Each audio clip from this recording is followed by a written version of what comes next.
一大早晨，达奇就给亚瑟布置了2个任务，一个是让亚瑟去找到特里劳尼，到时候一切听他的安排就行；另外一个是让他去见印第安的酋长洛雨，看看能否从中发现一些商机。等亚瑟来到圣丹尼斯找到特里劳尼，特里劳尼却认为亚瑟的打扮太过寒酸了，必须要给他好好捯饬一番。于是特里劳尼先是领着亚瑟来到裁缝铺，给他换上一身帅气的衣服，接着又带他来到理发店，给他理了头剃了胡须。等这一切都收拾妥当了，2个人就登上一辆马车赶往圣丹尼斯的码头。在这里，哈维尔和施特劳斯已经等候多时了。原来这一次的任务就是要抢劫眼前的这一艘豪华游轮。按照计划，亚瑟要装扮成一个来这里赌钱的暴发户，等赢了钱以后，赌场老板会带他去到2楼取现金，到了那时就可以实施抢劫了。接下来的计划进行得很顺利，亚瑟在施特劳斯的配合下出老千，很快就把赌桌上所有的钱都赢了过来。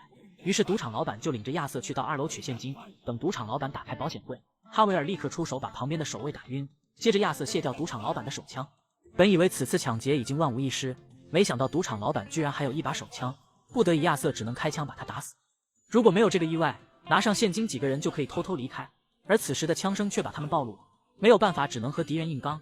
虽然亚瑟和哈维尔都是1等1的神枪手，但对方的敌人实在是太多了，根本就杀不完，于是几个人只能且战且退，最后终于杀出一条血路，成功跳入大海中逃跑。这一次的行动也真是够刺激的，差一点就把几个人的性命给搭上了，好在他们最后顺利脱险了，而且还抢到了几千美金和一块瑞士名表。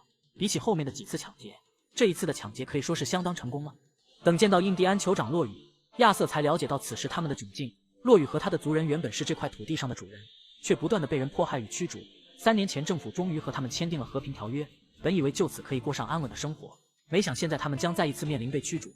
事情的起因是因为一份石油勘探报告，这份报告说洛雨他们居住的土地下面发现了大量的石油。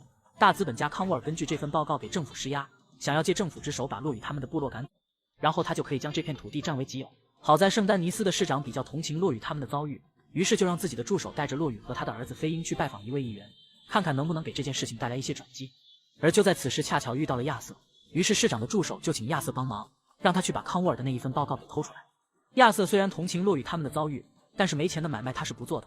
对此飞鹰表示厌恶，他认为亚瑟唯利是图，和想要抢夺他们土地的人没什么区别。亚瑟说自己被好几个州通缉，每一天过着朝不保夕的日子，并不比洛雨他们好过。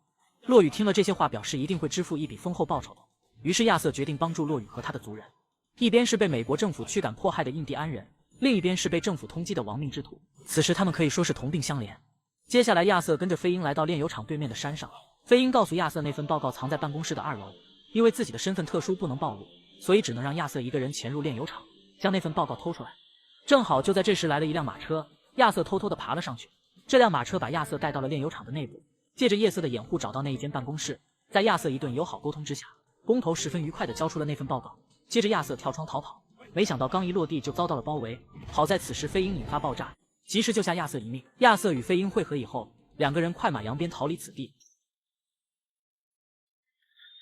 经过刚才的并肩作战，亚瑟与飞鹰都改变了之前对于彼此的印象。That explosion came just in time. I was happy to watch some of that oil burn. So you met Mr. Danbury? Yes, don't worry, he was very obliging. I thought you wasn't getting involved. Thought you were gonna enter and leave silently. Thank you. You saved my life. Thank you.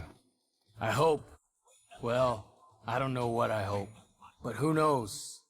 Maybe these will be of some use. Here's your money. Thank you.